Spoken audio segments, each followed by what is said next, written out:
show. It's a new era. Let's get it, let's go. It's Tingle and Co.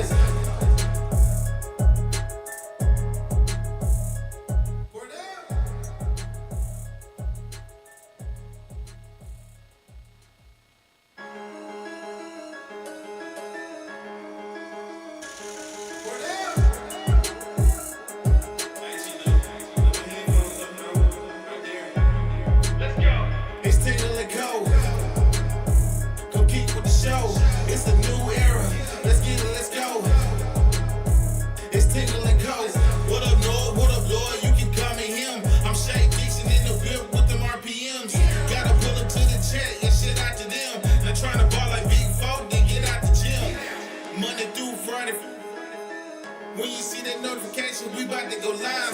Hit this track and do your dance like you Kewan Lacy. Run it back the time, Matthew to the house, baby. It's Tingle and Co. Come keep with the show. It's a new era. Let's get it, let's go. It's Tingle and Co.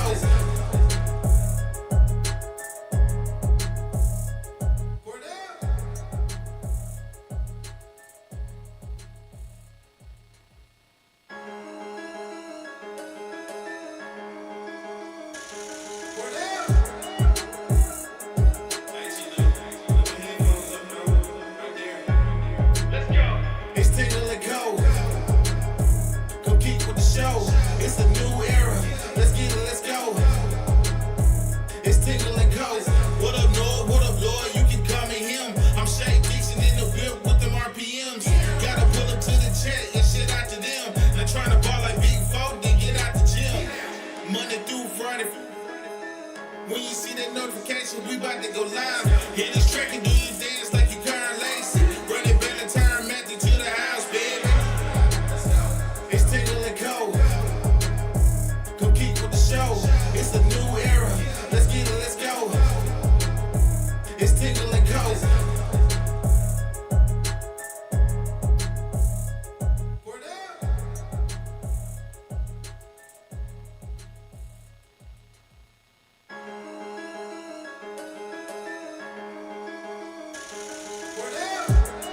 All right, good morning and welcome in here on this Tuesday morning as Sabrion says it himself in the chat. The boys are alive, but are they well? No. Doing all right. Better than Death's Door. Better than the last time you saw me on this camera, that's for sure. It has been a long, long weekend. This is not how I anticipated the start of 2026. This Noah? That was bad. I went back and looked at it, and I was like, that was not good. Everybody I talk to is like, bro, I know you don't. It's not about me. Yeah. It's like my bud was down. Like, no, he looked like he was dying. I was in a bad different spot. color than you've ever been. Yeah. No, I was in a bad place. On Thursday, did not feel good. Had a little spurt there after I took the Theraflu. Shout out to Lily Courtney. You can only do so much. It got me to into a good spot for the Bama Indiana game. I was active, and after that, it just went back downhill. I woke up on Friday morning with the plans to get here at 8 a.m. for the show. Woke up about 5:30, and I was like, no chance. What was that fever? I had 104 fever Friday morning when I got to the urgent care. Tested positive for the flu A. I don't think you needed to take a test. Me neither. And I don't think that the doctor said about the same thing. And so got some medicine. Shout out to the Zofluza because I took that one pill. Went to sleep. Emergency contrafluceptive. Whatever. Woke up and felt much better. And I've just been recovering since then. Appreciate everybody hanging out with us on Thursday for the 18-hour stream, I think it was. We got close. We did. It was an unlucky turn of events that the night before we had something like that on New Year's Eve. Lloyd and I both go down with the flu. It was so funny. We were texting like the night before, getting ready, talking about the plans. We actually did have plans and all of these things set up that we were going to do. And he's like, I don't feel great. I was like, dude, I'm going to be honest. I don't feel good either. And we're like, what's the one thing that could actually derail this thing? It's like 2 sick boys. Yeah. And it was 2 sick boys. But we did our best. I appreciate tried. everybody that hung out with us. You took your pill. I went the other route and just said, if I die, I die. Went down from Friday morning until Monday afternoon. Got up for Mikey's show, and I was like, I can move both my legs. Voice is okay. Yeah. It was just everything else. And so I just slept for a good 70 hours, and I'll feel okay. And then now I get to go to the doctor, but it's just the Adderall doctor. Yeah, different doctor. Yeah, that's what I need. But shout out to Wyatt, Jonathan, Mac, Rohan. Carried it. For carrying us through. Jonathan. Yes. Interesting conversations were There were going a lot on of without you here. the Wyatt, Jonathan, Rohan conversations were one of a kind for sure. We appreciate everybody that tuned in and hung out with us. Obviously, I woke up that next morning and texted them that we would not be having a show. And I was like, let me check on them, see what it's looking like. And, there was 30, 35 people in there watching at 5 a.m. And I appreciate the support that was shown to us. And I'm sorry we didn't deliver on the full 24 hours. We'll catch you again. As exciting as possible, but we'll make it up to you for sure. We could go Thursday, Friday, Saturday, Sunday. Oh, yeah? College football starts Thursday, Friday, leading right into NFL wild card weekend, all the way up until Sunday. We're not far enough away from the last time we tried to do something. There it is. But appreciate everybody getting in here this morning. Good morning. As not only... Yeah, never mind. There it is. Still, it's still lingering. Not only has the year of 2026 officially been underway for about a week, the transfer portal also opened up on that dark evening that we were live. And there has been some movement in the portal for LSU football. This will be a quick show. I know it sucks. We just got back. We just got healed. Lloyd's got a doctor's appointment that was set back when we were 7-9. We are no longer 7-9. Now we're 8-10. So today will be 8-9. But we're gonna get through a quick hour here where we talk about all these things that have been going on over the weekend. Before we get back to normal life tomorrow morning. Go ahead. If anything breaks, yeah, the world's our oyster. We'll see what we can make happen for you. But as of right now, some announcements that have hit over the last couple of days of LSU players staying.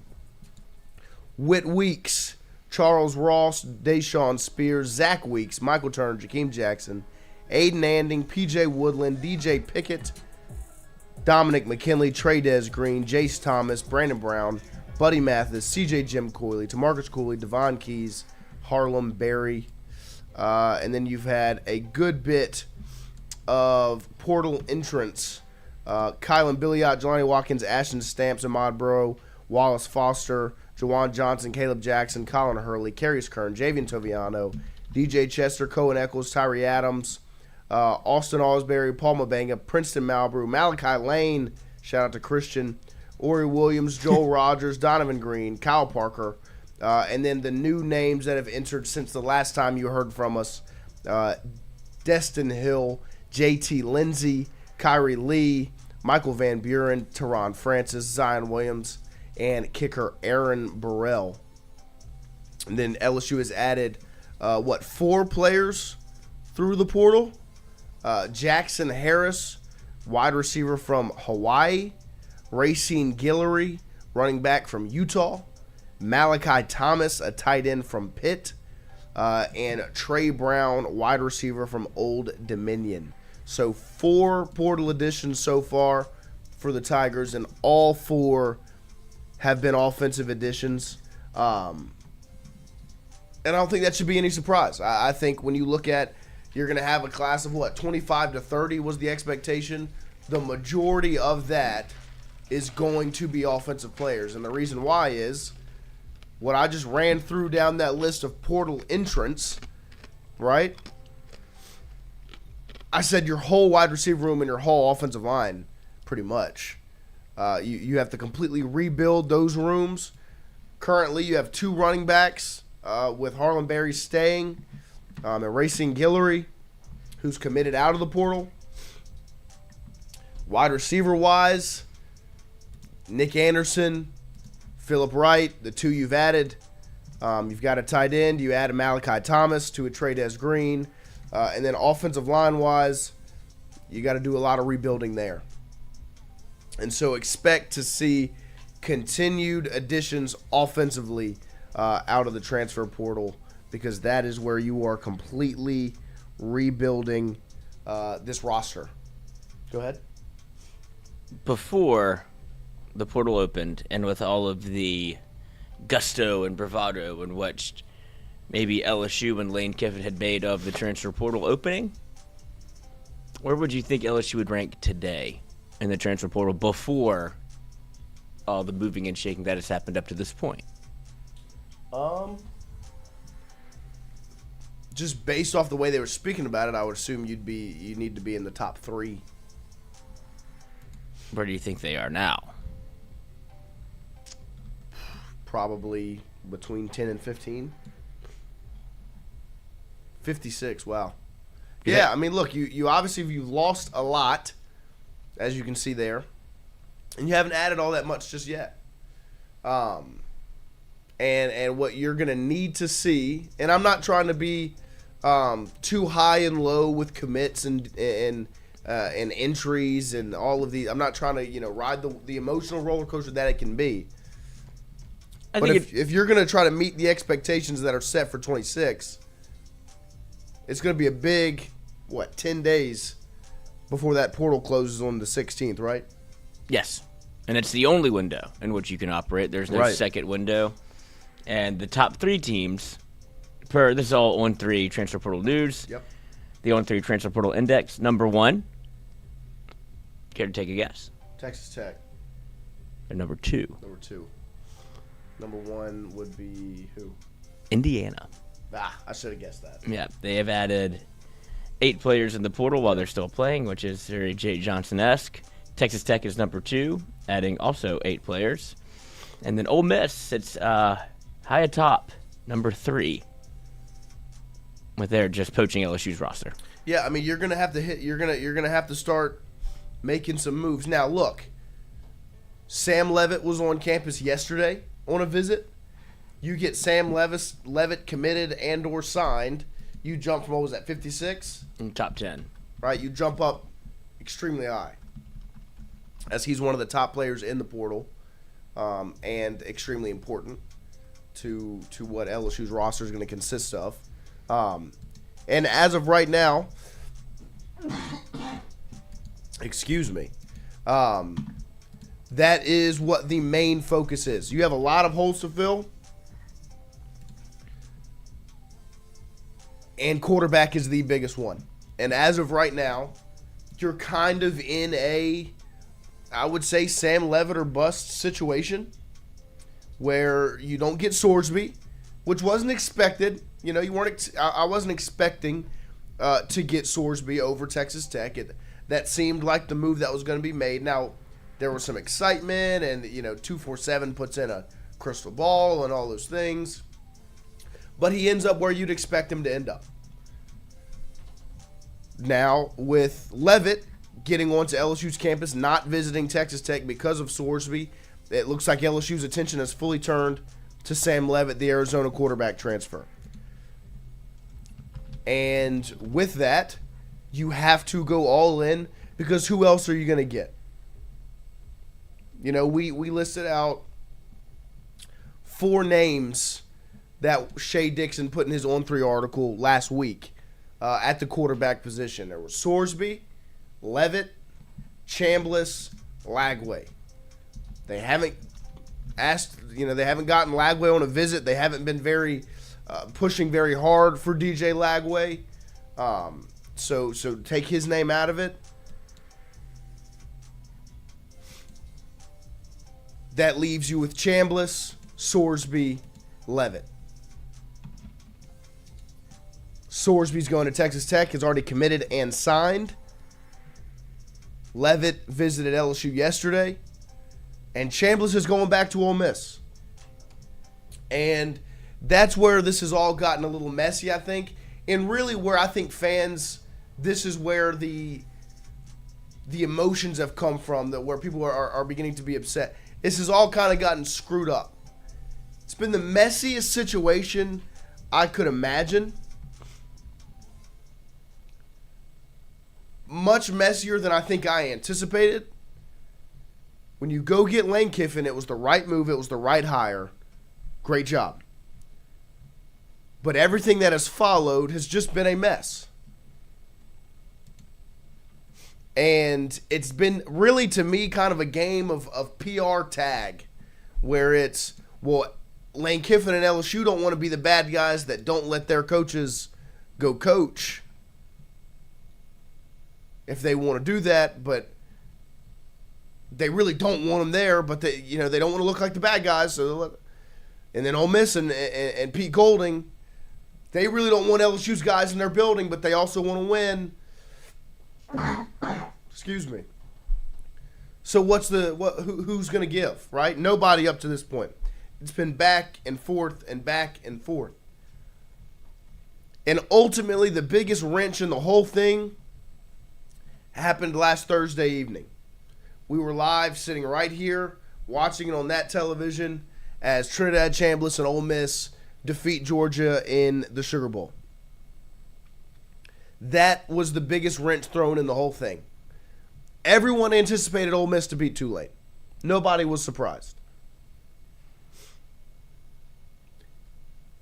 They made the surprise happen when they went and they upset Georgia in the Sugar Bowl last Thursday night. And that's what's really thrown off all of this. Ole Miss winning and getting into the semifinals and staying alive has, one, delayed their players entering the portal.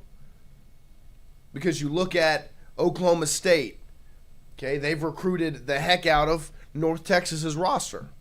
Byron Brown just committed to Auburn. Guess what? Alex Golesh was the coach at USF and now at Auburn. You've seen coaches snag players from their former school besides Lane Kiffin because Ole Miss is still playing football. That's what's really thrown a wrench in the whole thing, is that Ole Miss is still winning. And congratulations to them. They put together an impressive performance last Thursday night against Georgia. And Wyatt and Rohan got into a little bit of an argument in here as we were watching it because Rose said that it was going to be I forget the word he used that they didn't agree on, Rowe and Wyatt. But essentially devastating to LSU. Catastrophic that Ole Miss wins that game because of the coaching staff. And I personally didn't completely agree because to me, I knew the LSU coaches that were on the Ole Miss sideline were going to be at football ops Friday morning. They were still going to be working the portal and the phones and the commit and doing all the things with LSU regardless of a win. The biggest issue with it is the fact that those players aren't going to hit the portal because they're still winning. Chambliss and Lacy weren't going to hit the portal because they were still winning. If you listen to Chambliss's answer before the Tulane game, it sounded like he was leaving Ole Miss. He was weighing out his options. As he won, as the timeline went on, and the question marks of if he would be eligible continued to linger,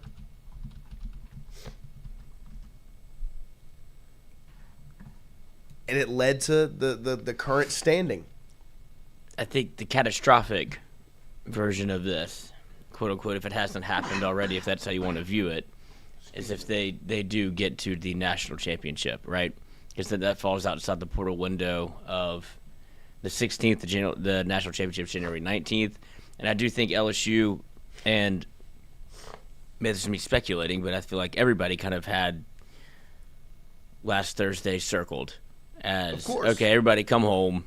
Georgia will beat Ole Miss. Georgia beats Ole Miss at 11 You'll get the waiver. PM. Yeah, you'll get the portal opens at midnight. Right, and you'll see some of the dominoes fall. But the more you're injected in the veins of what Pete Golding's doing, what's happening, you're kind of capturing lightning in a bottle. Oh, it's starting to be easy to believe maybe it wasn't Lane Kiffin. Maybe that it was, maybe this is a different version of Ole Miss that I don't want to play for. He's locked up. He's going to be your head coach. It reminds me a lot of LSU in 2017.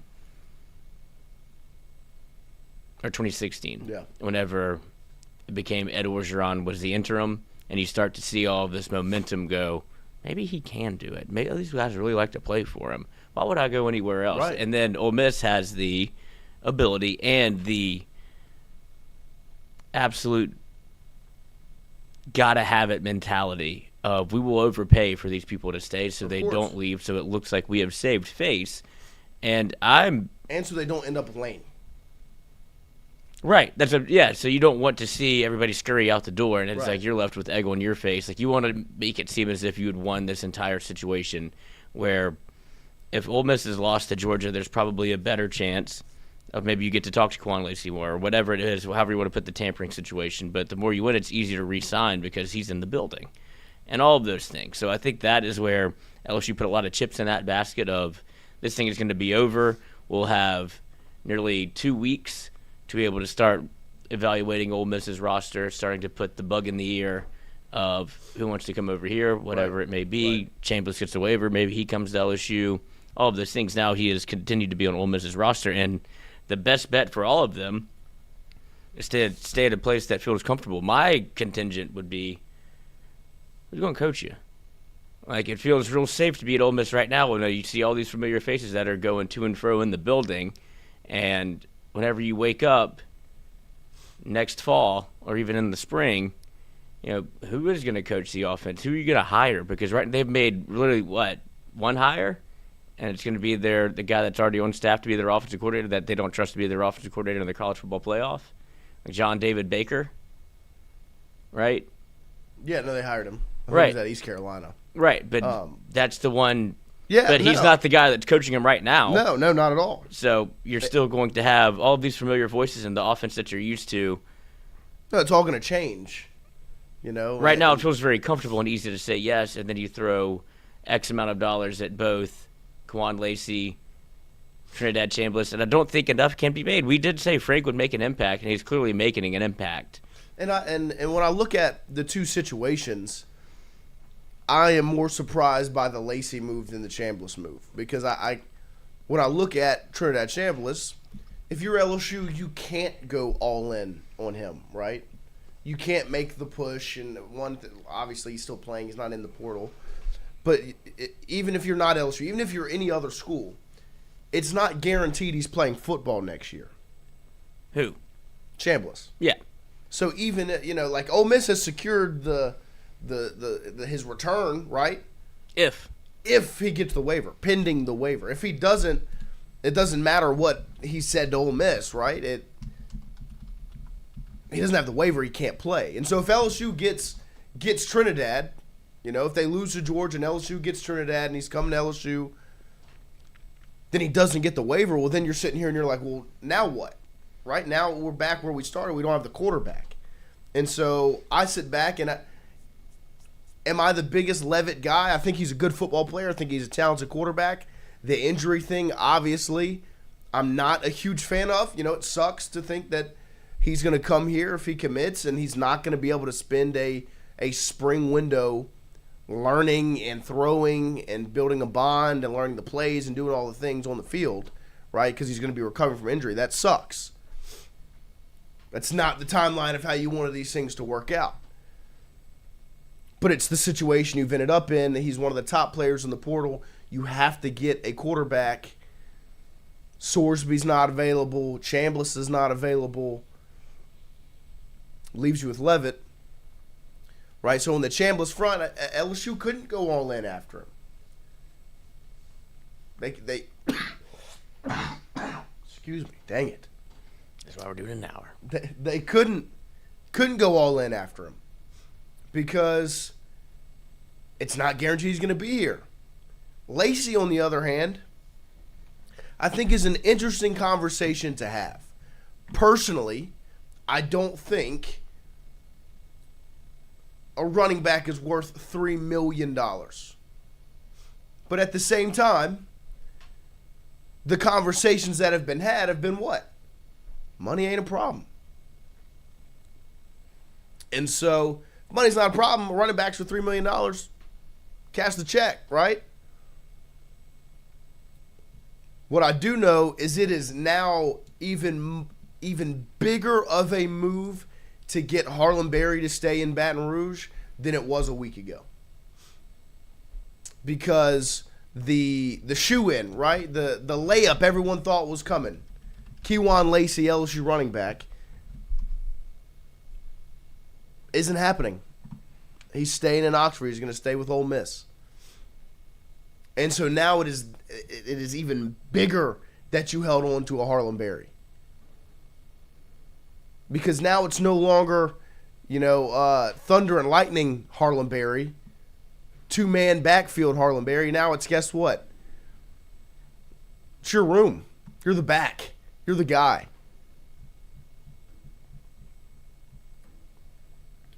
I was surprised to see the report last night that Kewan was returning to Ole Miss. Yep. Because, to Lloyd's point, Christian actually brought it up the other night. He was texting me. And he said, when he left the Sugar Bowl, he said, I don't understand how any of them leave. And I was like, I get that. That's a fair point. Especially for him to be in that stadium, watching that game, seeing the emotion, the whole deal. That drug hits 10 out of 10 times. Every single time. I understand how he looks at that and says, how do they leave? I get it. You're on such a high. Such a high. But my thing to Christian was the whole staff that just called plays for him in that game is going to Baton Rouge. Right? The position coach that he looked to on the sideline is going somewhere else. I don't know who the staff's going to be. Neither do they, but in the same token, you're dealing with the emotions of young adults, as it were, that are not thinking of this in a totally the totality of the events of what you could be doing to yourself, as much as I want to live. And this is what Lane Kiffin told them to do. Live in the moment. The good times are now. Like, enjoy the ride. It feels like they finally gotten to the other side of enjoying the now. And it's so hard to look at anything else other than what's right in front of you. It's like, why would I not want to be here again and do this again? Right. But in the same token, it's like, yeah, that sounds great. But who are you going to do it with, aside from the people in the building? And you can look at LSU and go, talent can only get you so far. Yeah. Like, you can have the most talented room in the world. Quarterback helps a lot. Having a running back helps a lot. God forbid. Whose system is it? Who's right, calling the plays? Yeah. And you can add Caden Durham. Right. Because Frank Wilson has a very good relationship with him. We talked about this earlier. Who was the one player that came in and busted up a press conference to give Frank Wilson a hug and a kiss? That didn't happen by accident. He loves the man. Right. Frank Wilson is going to be very much recruiting Caden Durham to come to Ole Miss because they have that relationship. And if he's in the portal, that's him and Kewan Lacy could a very formidable 1-2 punch in that Ole Miss backfield. But at the end of the day, you can only get so far without coaching, because I've seen it with my own two eyes for the past 4 years, where you can be as good as you want to be on the field, but if you don't have the schematic makeup and understanding of what you want to do each and every week, it becomes very hard to roll the ball out and play. Yep. And on the other side of this, aside from the flash and dash of Ole Miss, who has been winning the football games and where? It's been on the trenches. Yep. So if you can go get feels like Sam Leavitt is the hot name. It's the best name available. It's it is what it is. No, you need to build these trenches. And then that's where you can start. Like, Lance Hurd's in the portal. There's names everywhere, and it's probably one of the harder ones to evaluate. But it's outside of quarterback. You can see what, and that LSU defensive line is going to be. They're adding pieces. They're going to continue to add pieces. The LSU defense is going to be salty. And so if you can build up the offensive line, and I think that's where look what Braylon Moore did for you as an experienced player that came in, and he was clearly your best offensive lineman. You go and do more of that, solidify that offensive front, because as much as it was, like, we sat here and we said, how can you miss on every 4 and 5 star? That can't be a lack of talent. That can still ring true. But at the same time, when you bring in a whole new coaching staff, they get to evaluate the room as well and go, this is what we need for our scheme, our system. Maybe we don't want 6'8", 350-pound offensive linemen. You saw Kyle Peterson come in and do the same thing where he looked at the offensive line and said, defensive line and said, I don't want these big-bodied guys. I want to run my scheme. We need smaller, quicker guys. Go get Bernard Gooden. And you saw how that made a difference. Go get Relaford. Like, that's somebody that fits my scheme. Keep him. Right. Like, so you can do that on the offensive line where you evaluate it to run a true and that's where RPO, more run-heavy, but gap scheme, get the ball rolling, zone offense. Right. It's not always, let's see how far you can push somebody. And that's where the confidence has to sit, right, with where LSU's at right now. Because I do think over the last couple of days, expectations maybe have not been met. There was a lot of excitement going into the portal. There was a lot of, like I said, expectations, high, big expectations. There were, these thoughts of going and getting the big name guys right away and all this whole deal, right? Kyle Williams. Yeah. And that hasn't really happened. And then Lacy and Chambliss are staying in Ole Miss, and Sorsby goes to Texas Tech, and it's Chaz Coleman might end up at Ohio State, and just go down the list of these things that can kind of lead to it being kind of, well, that's not really how I expected this to go. And my question to you is, do you or do you not trust Lane Kiffin's track record? Do you trust Lane Kiffin? Because that's the situation you're in right now, where you have to decide if you want to bail on the new LSU head football coach and his staff and say, he's lying. This was all a lie. They're not going to get any players. I'm done. Forget it. Or you sit and you wait and you trust in the man that has done this year in and year out, has gone through the transfer portal and built teams, has identified players like Trey Harris at Louisiana Tech, right? Got him to Ole Miss and turned him into the best wide receiver in the conference. Identified a Trinidad Chambliss at a D2 Ferris State who was going to go to Temple. So when you hear names like Trey Brown out of Old Dominion and Jackson Harris from Hawaii, and you're like, really? Where are the Alabama receivers and the Ohio State corners? Where are all the big names? Trust the man. If there's one thing you should trust him on, it's offense, right? He has identified his talent, guys that fit his scheme and fill roles that he knows need to be filled. Do you trust him or not? That's the question that you have to sit with right now.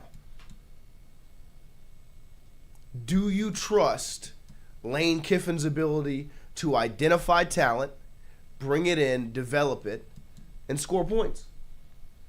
Because that's the biggest question mark, right? That's where you need to improve the most going from 25 to 26. Is you got to get in the end zone. Going through Lane Kiffin's tenure back to 2022 when the transfer portal was really up and hopping, and this is his first big move in the portal in terms of trying to make a splash.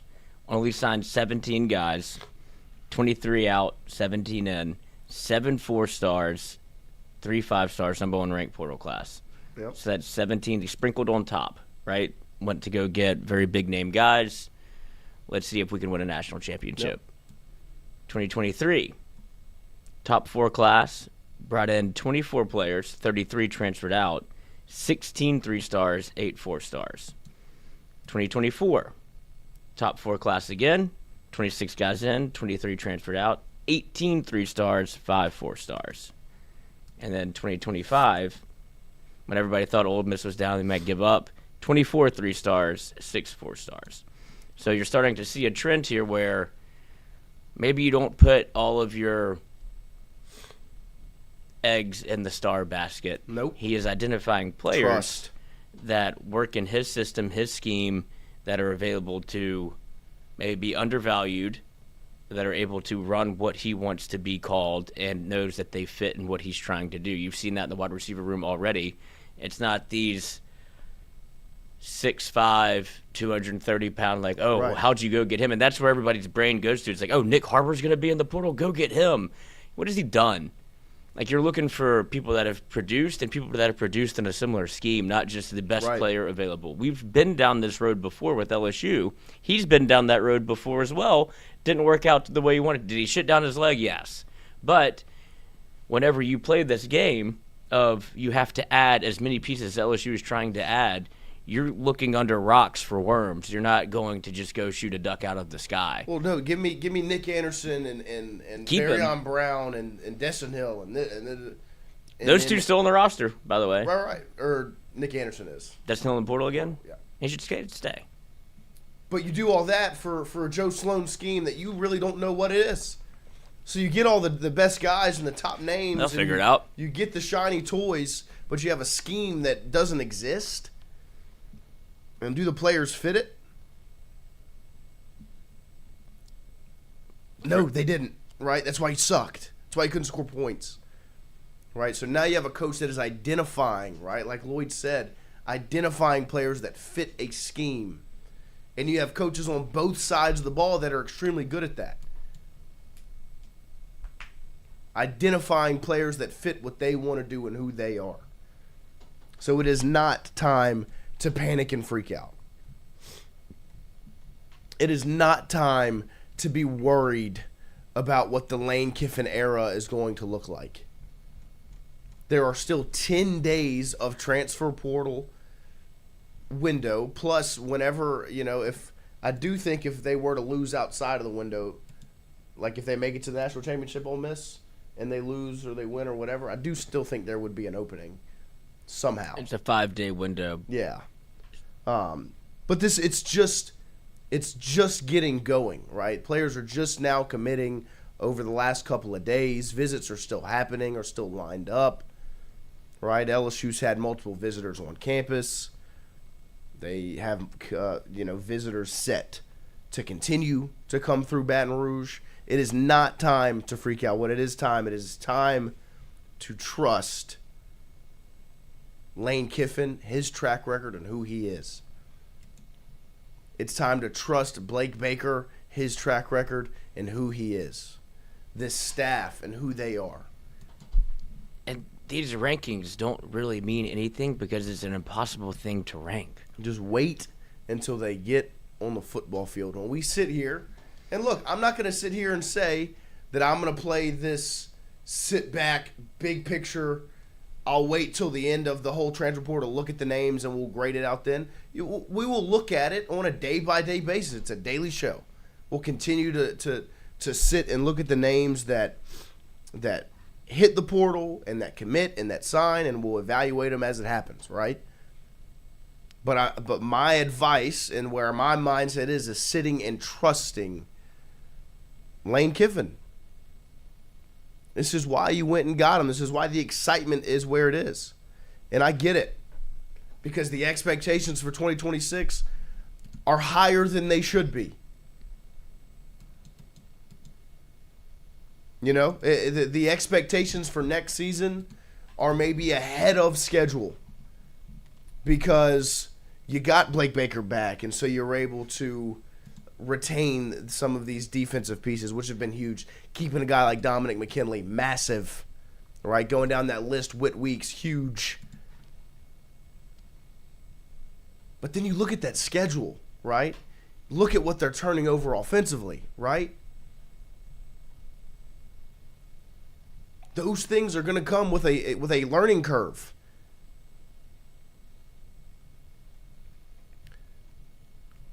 Carl Dunn, LSU just don't need to add because of numbers, need quality and areas of need. No, they need both. They need both. They need both. All of it. You need quality. You need to hit areas of need 100%. You also need numbers on the offensive side of the ball. You are missing your entire offensive line almost. Your wide receiver room is gone. You have one scholarship running back and still in that room. You have no scholarship quarterbacks in that room. It is the cupboard on the offensive side is barren. Now you've got some nice pieces that are sticking around. Harlan Berry, Tradez Green, Braylon Moore. Right? There's some nice things. Nick Anderson. Some shiny toys, but you still don't have pieces. You have no quarterback. So you've got to build that side of the ball. You need numbers, you need quality, you need the whole deal. And you've got a 10-day window to sit back and do that. And the reason I say I am more of the sit back and wait, because it's impossible to evaluate every single player in the portal as if you watched every single game and watched taped on every single player. You know exactly who they are. Yes, it's fun to watch the highlights, but you don't really know who you're getting unless you're on the staff and you know what you want. I think everybody from an LSU perspective looks at the top 10 and goes, get 10.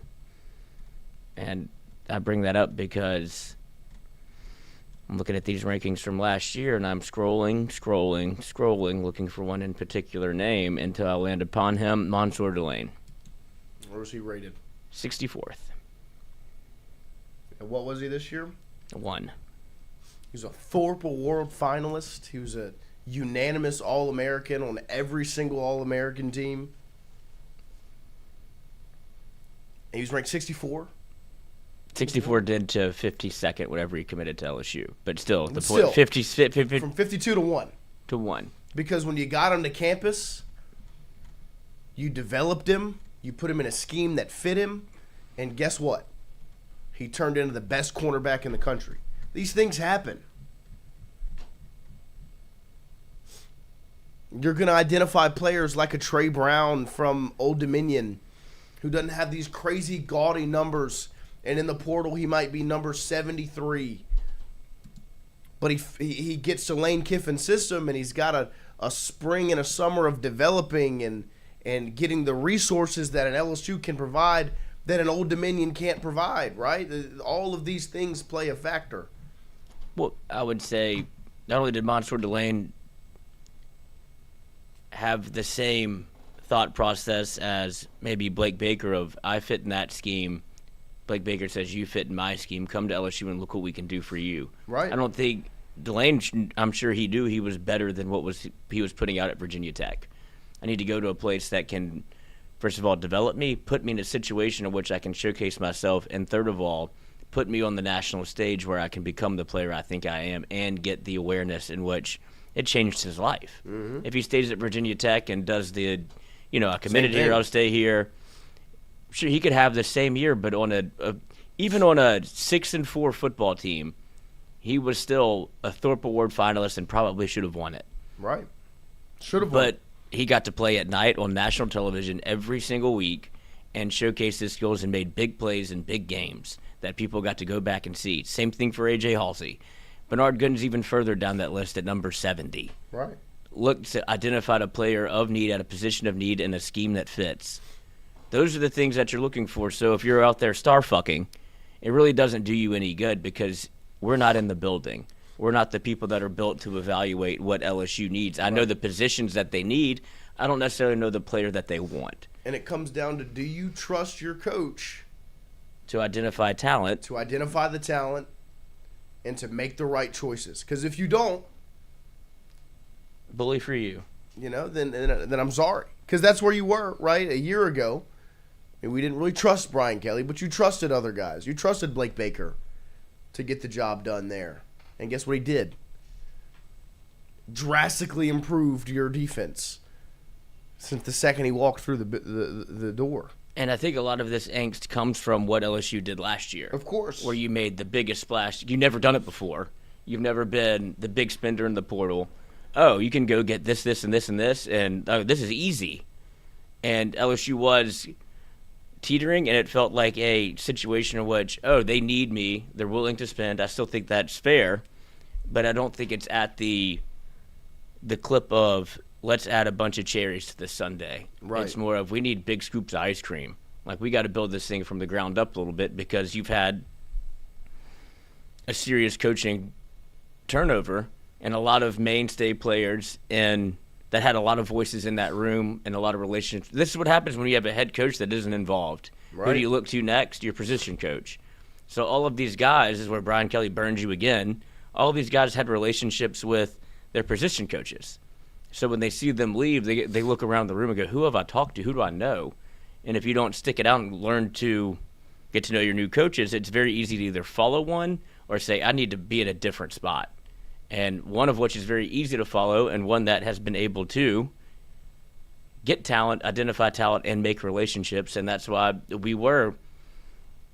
when it came down to it, it did feel like a mistake to let Freck walk. And we were justifying it in a sense of, I understand it because that's Lane Kiffin's guy. They've worked together for almost 10 years.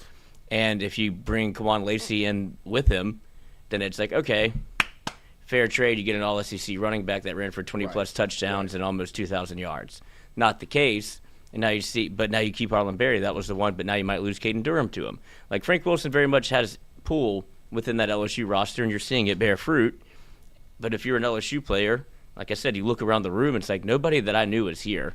And it doesn't help that you have your fly-by-night staff that comes in when they're not around. They're only there to work the portal, and then whenever to bring them in for a visit, you have to fly them back in. And it's a very messy situation.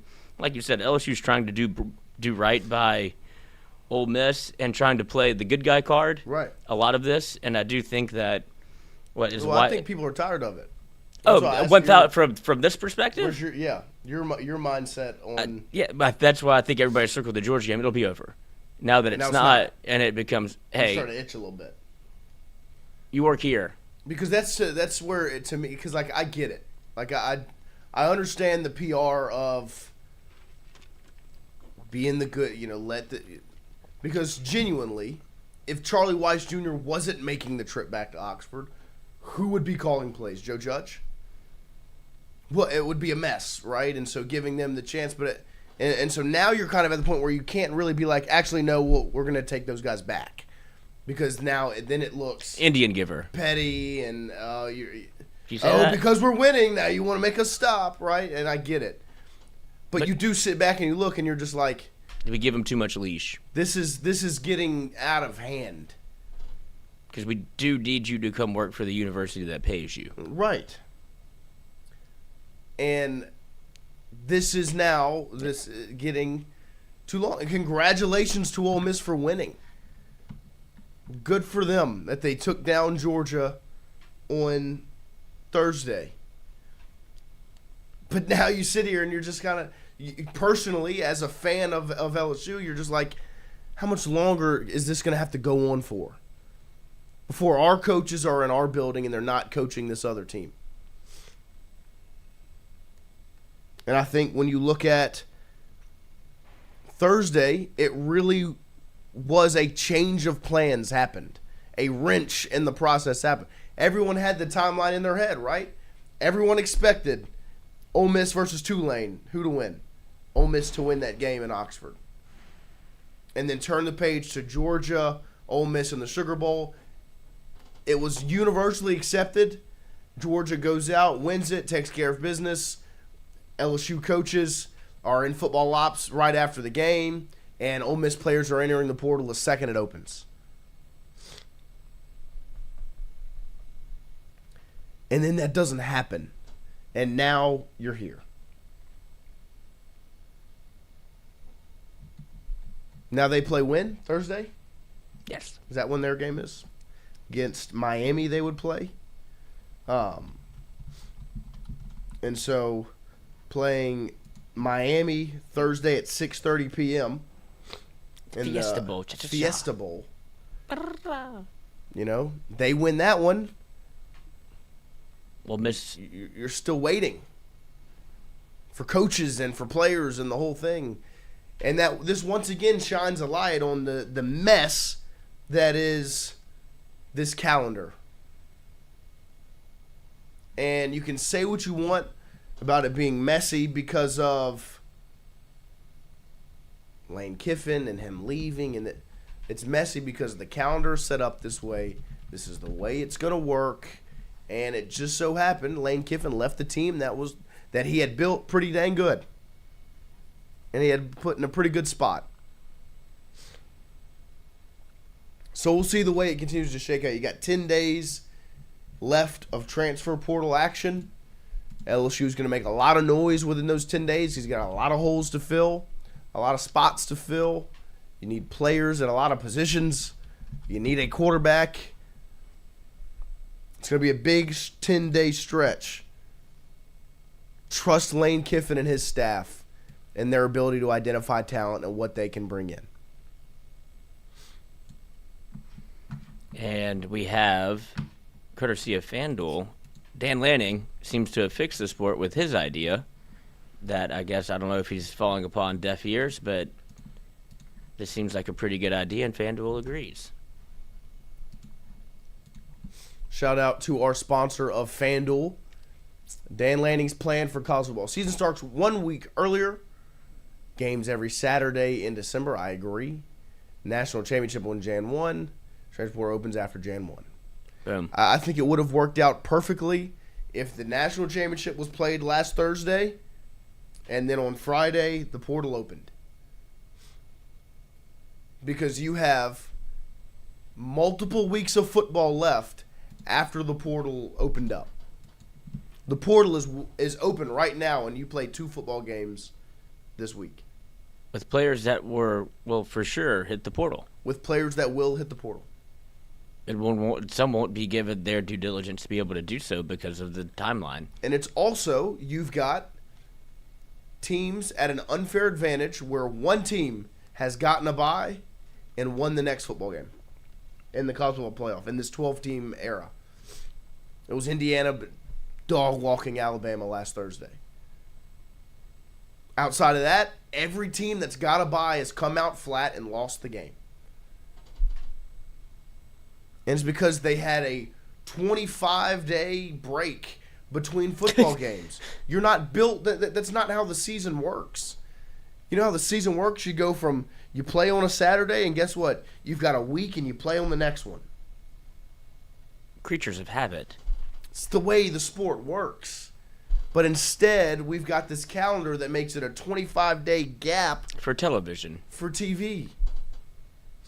When it's been very evident that you put it on, people are going to watch it. Of course. Doesn't matter when it happens. Just don't put it up against the NFL. Which they've done a good job of avoiding because that's still king of the castle. It is. But you can avoid that entirely as well. And so it's going to be a huge 10-day stretch following today for LSU football. Because you've got, like I said, a lot of holes to fill. You've got a lot of money to spend. And my suggestion for the fan base is to take a breath and trust in Lane Kiffin, his staff, and their process. Because he's done it year after year. He's identified talent, he's developed talent, and he's put out winners. He's built a team that is getting ready to play in the college football playoff semifinals this week, in 2 days. Today is a short show. Lloyd's got to roll out and hit the doctor this morning at 9 a.m. Give it a minute. So we appreciate everybody joining us, hanging out with us. We will be back on regularly scheduled programming tomorrow morning from 8 to 10 a.m. And potentially, when things pop up or happen, we could have a surprise emergency show. Who knows? We'll go live. We will be live. Lloyd and I are still recovering from the sickness. I appreciate everybody that had checked in on us through the Discord or social media. I don't like the narrative that it was 24 hours. We're built for that. What? That's what got us down. Oh, no. Not built for a it was 24-hour the stream. The stream did not kill us. Shout out Uncle Randy for the pie. Shout out all the Discord for just absolutely abusing me, trying to make it go. I was like, boys, I'm not of my right mind. I'm not able to think right now. I can just barely talk. But I'll leave you with this. If you don't trust in Lane Kiffin, tell me what Kewan Lacy did last year and where he played. Tell me what Trinidad Chambliss last year and where he played. You know now, but did you know at this time last year? Yep. He identifies talent. He finds his players. He makes it happen.